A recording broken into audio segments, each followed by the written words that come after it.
తాకట్లో ఉన్న మీ బంగారాన్ని విడిపించి ఆ రోజు ఆన్లైన్ రేటుకి కొంటాం. Sharma gold company.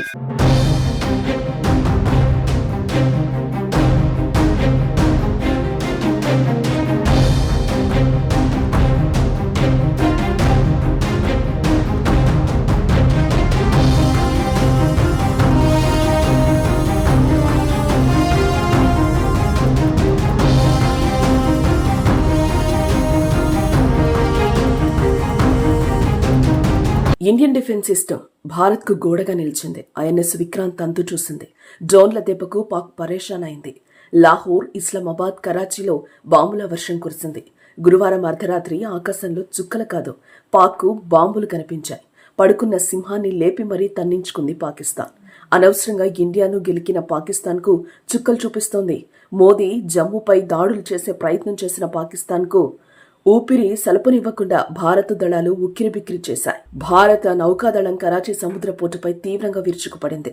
INS Vikrant దెబ్బకు కరాచీ పోర్టును పూర్తిగా ధ్వంసం చేసింది. కరాచీ పోర్టులో దాదాపు 10 భారీ పేలుళ్లు చోటు చేసుకున్నాయి. భారత మిస్సైల్ దాడుల వల్ల అక్కడున్న అనేక కంటైనర్లు పూర్తిగా ధ్వంసమయ్యాయి.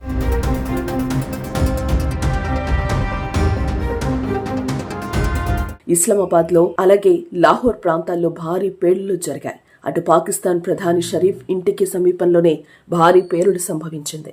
ఆయన ఇంటికి 10 కిలోమీటర్ల పరిధిలోనే భారత్ బాంబు వేసింది. దీంతో ఆయన లగెత్తారు. దేశం విడిచి బహ్రెయిన్ పారిపోతున్నట్టు తెలుస్తోంది. ఇప్పటికే ఆయన వెళ్లిపోయారని సమాచారం.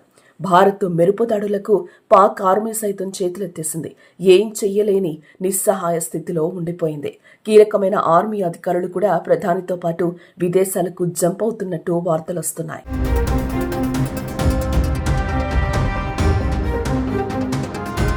గురువారం సాయంత్రం సమయంలో జమ్మూ కశ్మీర్లోని కుప్వారా, బారాముల్లా, పూంచ్, సాంబా, ఉరీ జిల్లాలో నియంత్రణ రేఖ వెంబడి పాక్ దాడులకు ప్రయత్నించింది.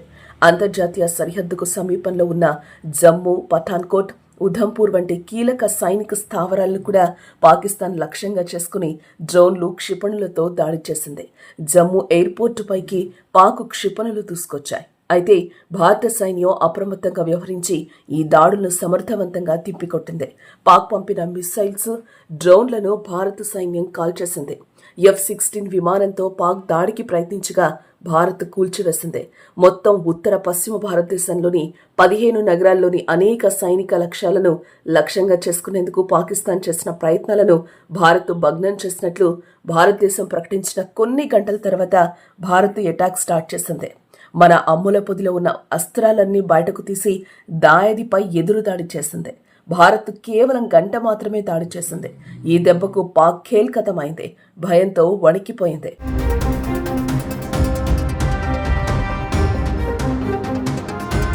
భారత్, పాకిస్తాన్ మధ్య ఉద్రిక్తతలు తీవ్ర స్థాయికి చేరుకున్నాయి.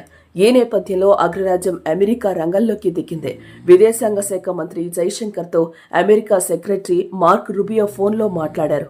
అదే సమయంలో పాకిస్తాన్ ప్రధానమంత్రి షెహబాజ్ షరీఫ్ కూడా మార్కో రుబియో ఫోన్ చేశారు. తక్షణమే 2 దేశాలు ఉద్రిక్తతలను ఆపేయాలని హితో పలికారు. ఇరు దేశాల మధ్య ప్రత్యక్ష చర్చలకు అమెరికా మద్దతిస్తుందని ఆయన హామీనిచ్చారు.